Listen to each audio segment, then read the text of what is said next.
My name is Elizabeth Pampalone, and you're listening to Marketing Minimalism.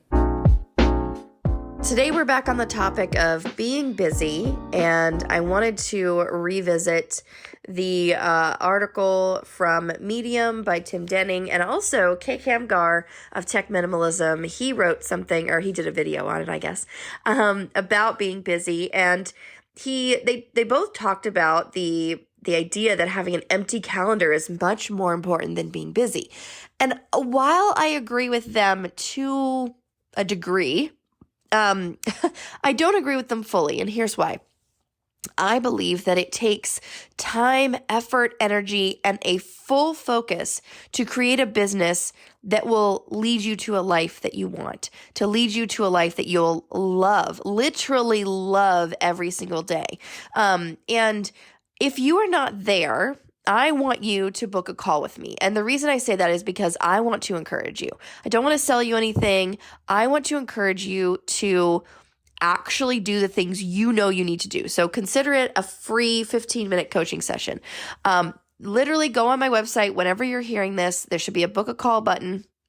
I want you to do that because I want to encourage you. I want to encourage you that there are times in your business where you are full on 8 to 16-hour days, working on this thing, sometimes 5 to 7 days a week. I've been there. I know all about it. I get that. But the idea that they have that having an empty calendar is the best, and other people say that having, a full calendar is the best, I find it somewhere in the middle. I think that there are times when you should be working on your business. You should be working in it. You should be working on it, and you should be promoting it and furthering it, because if you don't grow it, no one else will. Okay. If you don't grow it, no one else will. The other thing is, there are times when you need to relax. And I think that the people who are the busiest, who don't have to do things, but then kind of fill their calendar and make themselves do things, are the people who are the loneliest, the people who don't want to be alone with themselves because it's too painful, too awkward. And I found this actually when I got my business to a point that I had it so automated and they were so systematized. Yes, I was working with clients. Yes, I was having calls. Yes, I was doing marketing on a weekly basis, what have you. But there was so much automation that there was a lot of downtime. And I realized I didn't know who I was anymore.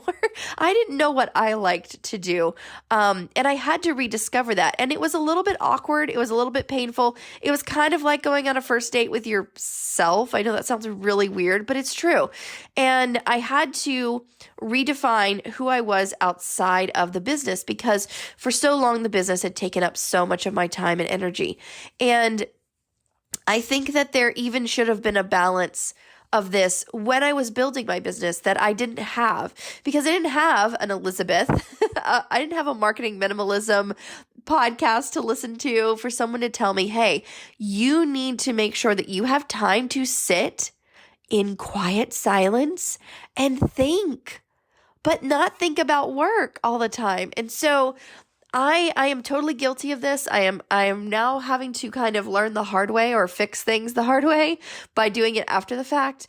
But I want to encourage you that if you have the right people on your corner, the right systems in place, the right employees that are coming in, you're going to be able to do things like pick up your kids without rushing to something else. You're going to be able to make dinner an hour, 2 hours before dinner even is supposed to happen and really enjoy cooking.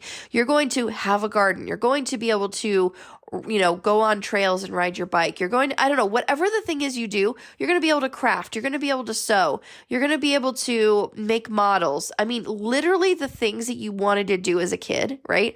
Those things that you were like, oh man, when I'm an adult, I'm going to do this. Guess what? You're an adult now, and you need to have that balance in your life. No matter whether you're in the hustle stage or you're coming out of the hustle stage, I feel like when your business has matured to a point that you kind of feel like an empty nester, right? Like your business is running for you and it's doing things, it's working. You can grow it if you want. You don't have to. It's kind of up to your own ambitions. But even in the little stage, like even in the baby stage, the adolescent stage, you still need to have that downtime, because if you don't, you're going to end up divorced from your own self and your own reality, if that makes sense. So I feel like when parents have young kids, they can just focus so much on the kid that they kind of lose themselves in it and they lose their own relationship in it. I know this, I'm using a weird analogy here, but kind of, stick with me. So they lose themselves in it and they don't remember how, why they're together, right? And they kind of fall away from this. And so then when the kids grow up and they leave, they look at each other and go, wait, who are you again? I don't even know you. This is weird. And it becomes awkward and it's really difficult to get back. But if they take time along the way and they say, you know what? We're going on a long weekend. We will be back, kids. Stay with grandma. If they take time and money and effort, the effort that it takes to do that, it's a hard thing to do. It's not easy. It's not always fun. But if you take time to do that for yourself now, in the infant stage, in the adolescent stage of your business, when it matures, you will be able to just seamlessly move into that like personal growth side of things. And so instead of it being this really weird, awkward thing, which then makes you think, wow, I'm not doing enough in my business. I need to do more. And then you almost become obsessed with working. And so that can have an effect on your relationships. It can have an effect on your family. And not only that, but also your mental health. So I want to encourage you, don't be too busy. Don't be too nothing, right? Don't have an empty calendar. But don't also look at everyone else and compare yourself and go, oh my gosh, I need to be there. I need to be doing that, right? Compare yourself to yourself. And if you want encouragement, please feel free. Go on my website, book a call with me, getabsolutemarketing.com. I would love to chat with you and just encourage you. And really, let's find out in those 15 minutes what your stage is and where you should be focusing to achieve the things you want to achieve, like me working, 2 to 3 hours a day. Talk to you next time. Thanks for listening. If you'd like to learn more, please visit marketingminimalism.com.